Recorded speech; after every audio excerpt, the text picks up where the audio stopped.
입지 차이가 좀 많이 난다 그러면은 바로 그냥 입지만 봐야죠. 입지 차이가 별로 안 나면 당연히 신축을 사는 게 맞아요. 상급지로 가면 갈수록 대형 평수 사는 게 맞고요. 중급지하고 그 밑에는 84랑 59 좀 같이 보셨으면 좋겠습니다. 내가 일단 갭으로 사둔다 이런 분들은 그냥 제일 좋은 거 사는 게 맞고요. 그리고 실거주를 하시는 분들도 출퇴근보다는 좀 더 미래 가치와 투자 가치를 보셨으면 좋겠어요.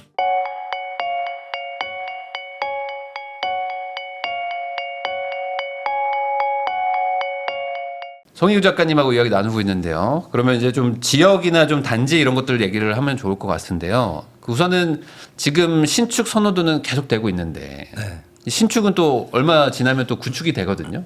그러면은 지금 그래도 아직은 트렌드가 신축이니까 지금 최신축들을 사는 게 맞는 건지 아니면 어차피 구축이 될 거라면 뭐 연식 한 10년에서 20년 사이에 그래도 입지가 조금 더 좋은 데들로 사는 게 맞는 건지 이런 것들을 궁금해하실 것 같아요. 입지 차이가 별로 안 나면 당연히 신축을 사는 게 맞아요. 그럼 가격 차이가 나잖아요.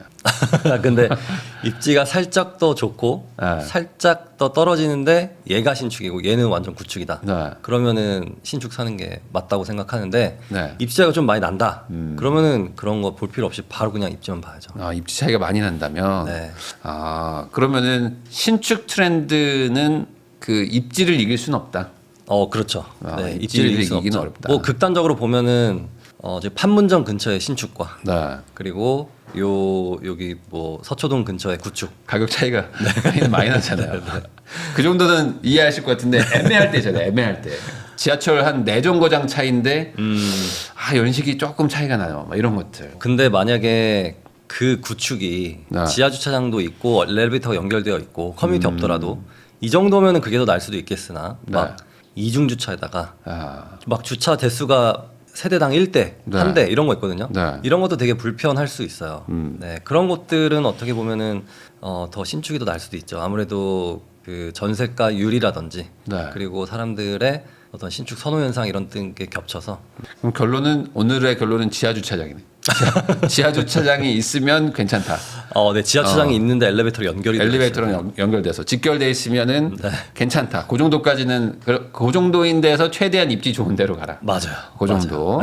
그리고 입지가 조금 빠지더라도 내가 신축을 사야 된다면은 내가 갈 돈으로는 지상 주차장밖에 못 갈 때. 그럴 때는 차라리 신축으로. 네, 맞아요. 이렇게 정리할 수 있겠네요. 세대수가 중요하다고 보세요. 세대수 중요하죠. 중요하죠. 왜냐면 세대수 작은 신축, 세대수 큰 구축 뭐 이런 것들도 있잖아요. 너무 어려운데. 왜냐면은 막 400세대인데 신축이야. 근데 여기는 막 1200세대인데 오래된 막 20년 된 구축 있지 않습니까? 지상 주차장 좀 일부 있고. 그래서 사람들이 이런 거 고민 많이 하거든요. 그게 같은 급지라면 저는 신축 선택하겠습니다. 같은 급지라면 차라리 400세대 정도는 저는 괜찮다 봐요. 그런데 이게 뭐 한 150세대다 이러면 안 되죠. 그러니까 나홀로나 뭐 한 2동 정도는 안 된다. 네, 안 됩니다. 최소 한 대여섯 개 동은 있어야. 이게 아파트의 어떤 이 형태를 갖추고 있기 때문에 400세대 정도 신축 그리고 옆에 있는 1000세대짜리 구축하면 저는 400짜리 신축하겠습니다.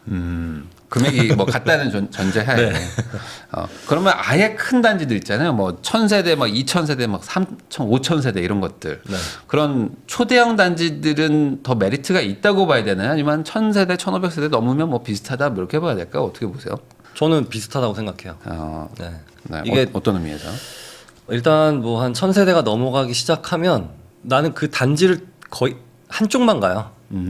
전부 다 안 가거든요. 그렇죠. 내가 만약에 예를 들어서 지금 아마 헬리오시티 사시는 분들 보면 동선이 딱 정해져 있을 거예요. 아마 저 구석구석까지 다 안 갈 겁니다. 그래서 뭐 1000세대건 아니면 뭐 이게 5000세대건 저는 큰 차이는 없다고 생각합니다. 초등학교도 뭐 2개라서 아예 따로따로 다니고 막 그러니까 실제로 내가 지나다니는 동은 한 10개도 안 될걸요. 아마 대부분 나머지 동들은 그냥 저기 있는 거지 그냥. 근데 이제 세대가 커지면 어찌됐든 뭐 관리비라든지 아니면 뭐 커뮤니티가 들어와도 뭐 하나라도 더 들어오고 뭐라도 관리가 좀 더 잘 되니까 그런 의미에서 제가 여쭤본 건데 한 1000세대 넘어가면 큰 차이는 없다. 이게 너무 크면은 커뮤니티가 또 먼 동이 있어요. 있죠. 그런 분들은 또 커뮤니티를 잘 이용 안 하게 될 수도 있어. 막 차 타고 가거든요. 커뮤니티 갈 때. 내가 이렇게 가야 되나? 막 이런 생각도 하시고 또 인원이 많다 보면 그만큼 막 파손이라든지 분실이라든지 이런 것들 지금 그래서 어떤 신축 아파트 그 사우나에 네. 드라이기가 다 없어졌대요. 맞아요. 그런 것들도 다이슨이 없어져서 다이슨이. 그런 현상들이 계속 발생할 겁니다. 네. 네. 그래서 한 1000세대 이상 넘어가면 거기서 거기라고 생각해요. 그 잠실 가면은 막 5,000세대 막 이렇게 되잖아요. 네. 근데 이제 상가가 다 이제 구석에 있어가지고 네. 저 멀리 있는 분들은 차 타고 지하 주차장에서 차를 타고 오세요. 그리고 저번에 한번 봤는데 어떤 분들은 이게 막 이만큼 두 개를 들고 네. 한 10분을 걸어가야 돼. 그러니까 이게 같은 단지가 오히려 더 힘들 수도 있는 거죠. 맞아요.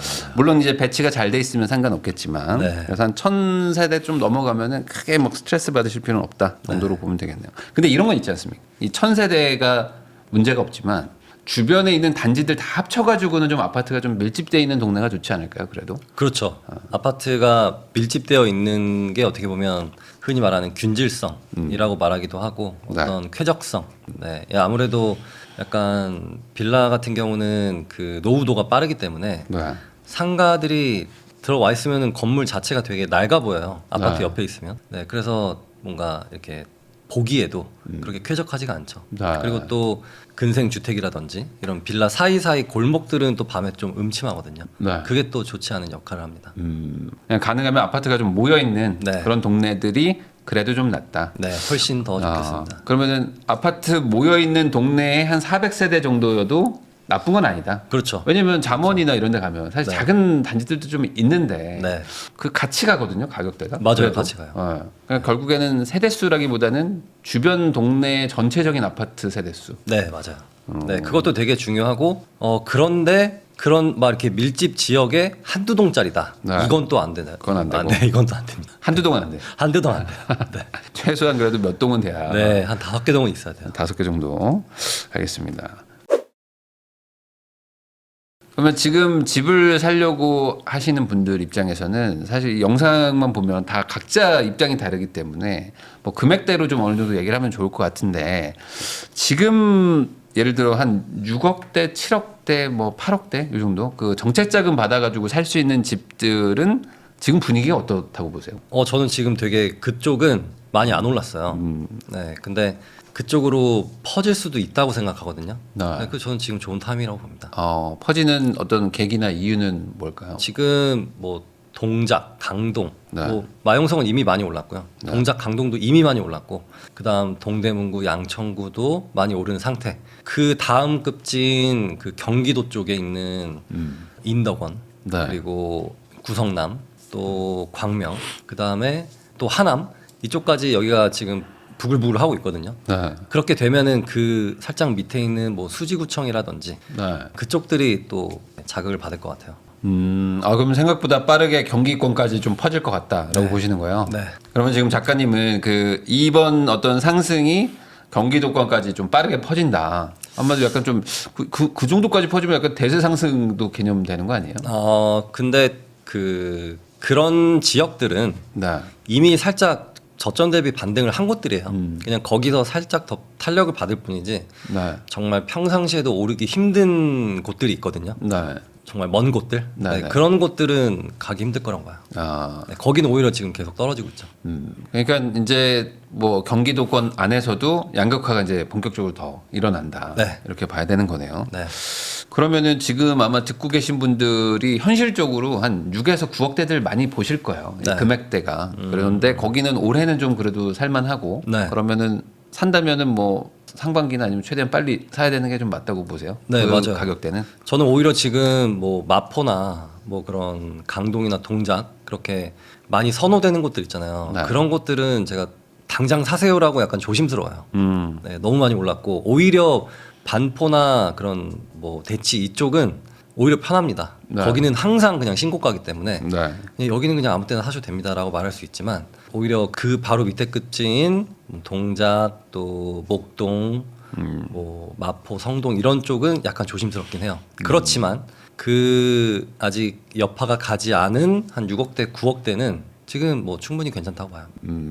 그러면은 한 12에서 15억대, 16억 요 정도 구간대들도 애매하잖아요. 여기는 어떻게 해야 될까? 거기도 지금 살짝 덜 올랐어요. 올라봐야 많이 올라야 막 5천 이 정도거든요. 네. 네, 그래서 괜찮고 근데 한 7억 넘어가는 곳들 여기가 지금 막 1, 2억씩 그냥 뚝뚝 올랐어요. 그럼 지금 말씀하시는 그 금액대는 5구제곱을 기준으로 말씀하시는 맞습니다. 거죠? 5구제곱. 네. 그러면은 12, 15억 요 정도도 나쁘진 않다. 네, 나쁘지 않습니다. 이쪽이 뭐 보시면 상도동에 상당히 많고요. 네. 그리고 마포에 있는 신축 말고 좀 구축이나 준신축들. 또 강동구에 있는 최신축은 그거보다 좀 더 비싸고 약간 준신축들 뭐 이런 곳들 또 동대문구 준신축들 이런 곳들은 충분히 좋다고 보고 있어요. 아직 그렇게 많이 안 올랐기 때문에. 네.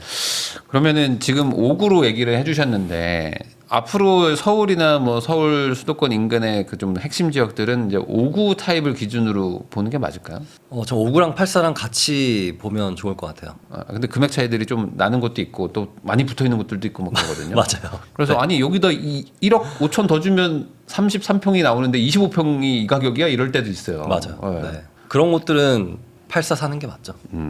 5구하고 84는 그 중급지 정도 되는 곳들 평균 가격 정도 하는 곳들은 5구랑 84가 같이 움직이지만 네. 상급지로 가면 갈수록 84가 더 비싸지죠. 확 네. 비싸지죠. 네. 네, 그래서 상급지로 가면 갈수록 대형 평수 사는 게 맞고요. 그리고 네.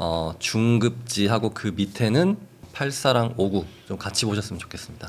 그럼 가격이 저렴하면 더 작은 거를 볼 필요는 없을까요? 그래도 5구가 약간 마지노선이라고 봐야 될까요? 맞아요. 네, 5구가 마지노선이라고 보고 그렇지만 뭐 올림픽파크 포레온이나 헬리오시티처럼 정말 대단지 신축의 커뮤니티가 잘 되어 있는 곳들은 18평도 괜찮다고 봅니다.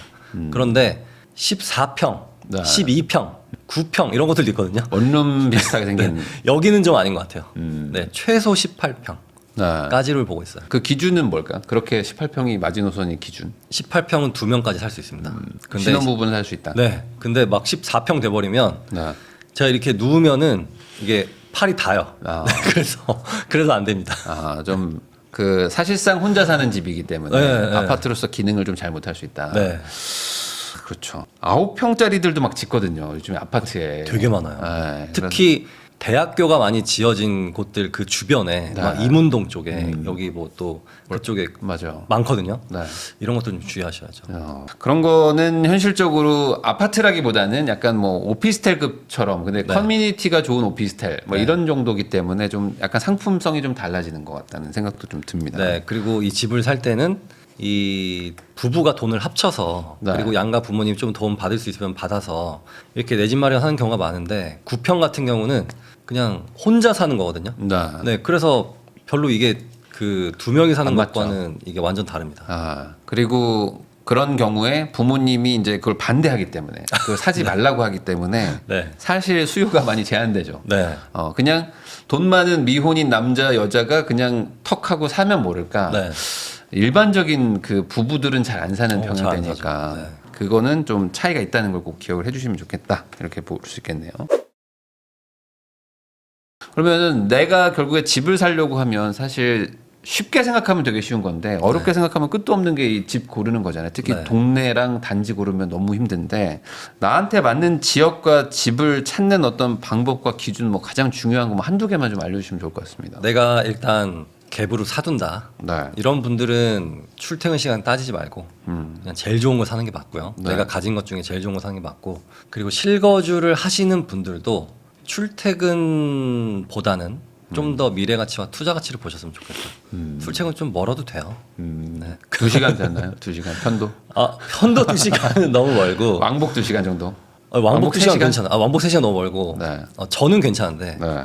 일단 뭐 1시간 안에만 가도 1시간만 걸려도 전 충분히 괜찮다고 봐요. 그 1시간 내에서 책도 좀 보고 네. 뭐 공부도 좀 하고 이런 시간 가지면 되게 좋거든요. 지옥철 안에서 지옥철에서 막 죄송합니다 막 이렇게 하는데 쉽지 않거든요. 강서에서 강동 괜찮습니까? 9호선 뚫리면 괜찮을 것 같아요. 네. 그럼. 그리고 좀 일찍 타면 좋죠. 네. 그럼 비자발적으로 네. 부지런해지는 겁니다. 비자발적으로 미라클 모닝 하게 되는 거예요. 근데 이게 사실 출퇴근 거리를 딱 제한을 둬버리면 네. 투자 가치가 없는 지역들에 출근하시는 분들도 있으니까 네. 그런 얘기를 하시는 것 같아요. 지금 맞아요, 보니까. 맞아요. 네. 1시간에서 1시간 반 정도까지는 그래도 한번 해볼 만하다. 네, 충분히 그래도 할 한번. 만합니다. 그러면은 결국에는 그래도 아까 말씀하신 고속터미널이든 뭐 강남 접근성을 1순위로 둬야 되겠네요. 그래도. 맞아요. 제가 왜 고속터미널을 했냐면 일단 판교도 일자리가 많잖아요. 네. 그리고 또 뭐 기흥, 동탄, 수원도 일자리가 상당히 많고 또 이천인 SK 하이닉스도 있는데 이 중심을 만약에 예를 들어서 뭐 종로로 둬버렸다. 네. 이러면은 여기가 너무 멀어지거든요. 그래서 고속터미널 정도가 교통의 어떻게 보면 핵심지이기도 하고 네, 그쯤으로 봤을 때 여기서 절대거리가 쫙 멀어지게 되면은 좀 힘들어지게 되죠.